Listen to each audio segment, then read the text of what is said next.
Hello, you are watching Reporter TV and I am Jonathan Bakala with the news. The Ethiopian Sugar Corporation has found itself in a grave financial crisis due to its failure to comply any of its projects. Ndawak Abita, Chief Executive Officer of the corporation, who was appointed to the position a few months ago, and his deputies appeared before the State-Owned Enterprise Standing Committee of the House of People's Representatives on Monday to report on the activities of the corporation. What the officials have presented by way of report to the MPs was quite shocking. According to the CEO, the corporation will be compelled to halt its mega project unless the government quickly intervenes to relieve bottlenecks. The corporation has already invested more than 77 billion birr within the last 6 years, and it is now on the verge of ceasing its duties because of critical financial crisis it has encountered.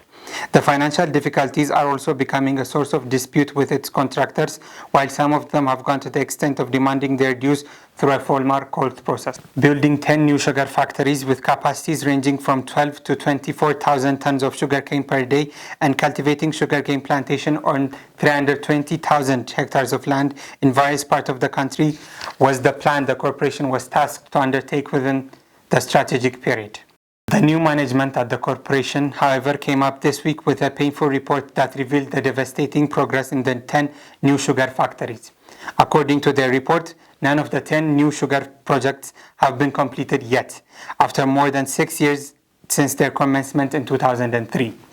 The Metals and Engineering Corporation, METEC, was selected by the government to undertake the construction of all the new 10 sugar factories. Abraham Dempsey, Deputy CEO of the corporation, told members of the Standing Committee. He told there is no contractual agreement between METEC and the corporation, and the relationship it has with the corporation is not governed by rules of business, Abraham explained. Finally, the government realized that METEC is not with the capacity and knowledge to undertake quite a number of projects at once and decided to take 7 of the projects from METEC, the deputy CEO said. The corporation has the responsibility to repay the loans, but none of the factories are completed yet. However, paying back the debt will start as of the coming year, according to Abraham. The Standing Committee ordered the new management to discuss with the responsible government body and alleviate the financial crisis first and finalize some of the projects so as to satisfy the current local demand. The committee also planned to arrange another discussion with METEC and other responsible organs. A group of wire processing factories has written an official letter of complaint to the Office of the Prime Minister recently following a case that involved a tariff protection regime put in place to protect wire rod manufacturers. According to the complaints that are voiced by nail manufacturers, the tariff protection regime offered undue benefits to only one firm which has been supplying the market for 3 years. The group of wire processing factories started to echo their objection against the protection regime 3 years ago in discontent with the response of the relevant government agency. Processors have now decided to take the matter to the Office of the Prime Minister by writing a formal letter of complaint alleging unfair treatment and abuse of the privilege. The Ministry of Finance and Economic Cooperation introduced a 20% duty tax on every import of wire rod to Ethiopia. Previously, the rate levied on the product was as low as 5%, making imports to be priced reasonably. This measure pushed the wire processing plants to voice their grievance against the protection and the purported beneficiary Stili RMI.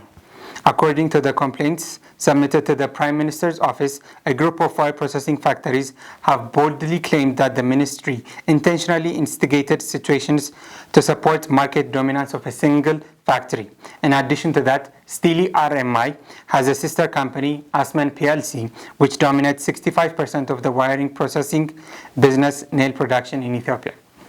The factories argued that the tariff protection has benefited only the sister company that is in the business of nail manufacturing.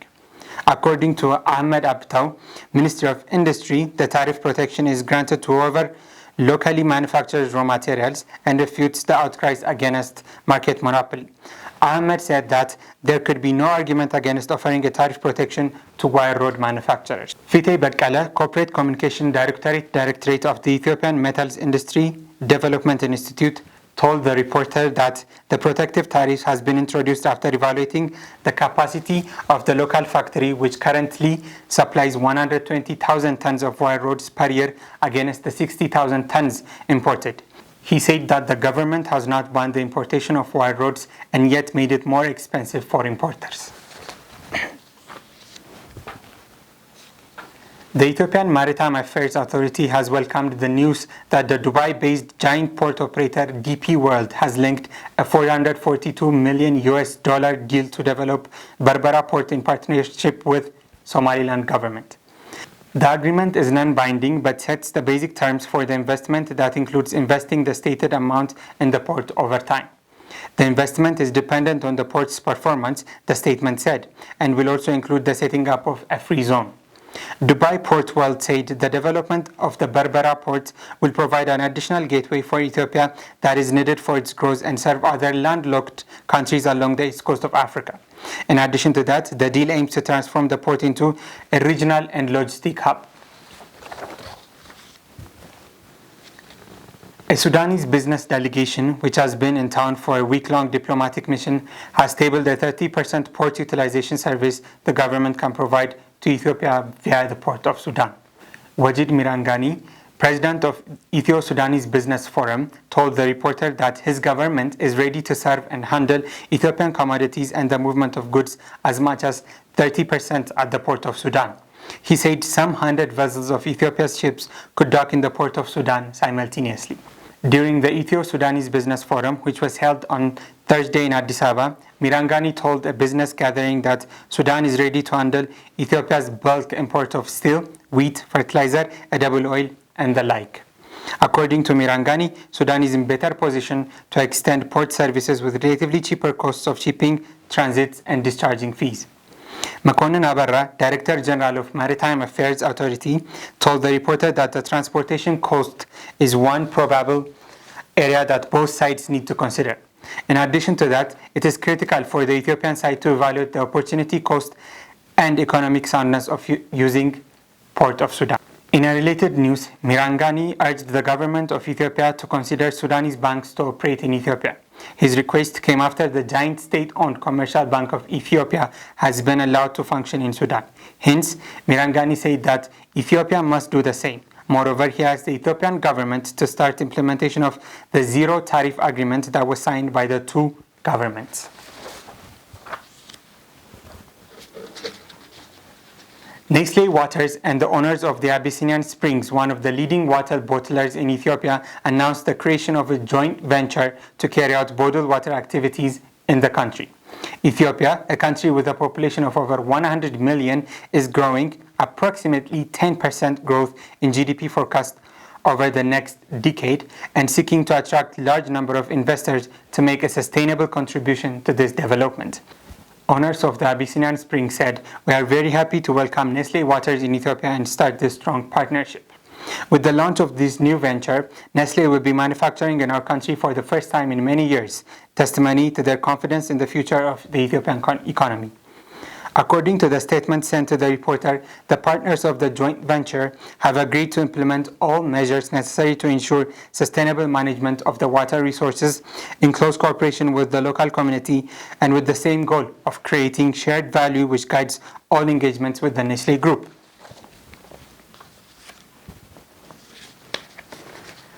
Ahead of the African Union Heads of State and Governmental General Assembly scheduled to be held in mid-July in Kigali, the capital of Rwanda, the African Union Commission is expected to see another round of steep competition from 3 member states bidding to clinch the Commission's chairperson post after the incumbent withdrew from running for a second time. The position has been occupied by South African Nkosazana Dlamini Zuma for the last 4 years. So far, potential candidates from Uganda, Botswana, and Equatorial Guinea have been named to replace Dlamini Zuma, the former South African Home Affairs Minister.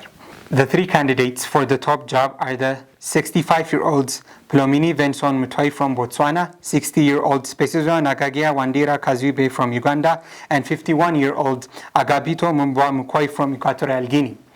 As always at the AU, the candidates' country of origin, the states that support them, and the extent to which their regions are prepared to fight for them can at times be more important than their track records. South Korean President Park Geun-hye, daughter of the most influential South Korean president to date, Park Chung-hee is scheduled to visit Ethiopia as part of a three-country East African tour from May 25th to 28th. Park will visit Uganda and Kenya apart from Ethiopia, with the overall schedule extending from May 25th to June 1st. According to Chweng Wadye, head of the Korean Presidential Office, during her visit, Park is expected to hold bilateral talks with three leaders: Prime Minister Hailemariam Desalegn, President Yoweri Museveni, and President Uhuru Kenyatta, leaders of Ethiopia, Uganda, and Kenya respectively. Asrat Siyum reports that Park will be presiding over the initiation of new Korean International Cooperation Agency (KOICA) program called the Korean Aid Program in the three countries during her visit. The Korean Aid Program will be the nation's new official development assistance program and will be executed through the KOICA. The new program will be focusing on healthcare, food, and mutual cultural exchange between Korea and the recipient nations. The president will also be the first Korean president to visit the African Union headquarters in Addis Ababa and deliver a speech regarding Korea's policy towards Africa. Thank you. For more on these and other latest international news, go to our website, thereporterethiopia.com. Here from the reporter crew was Jonathan Bakale with the news. Goodbye.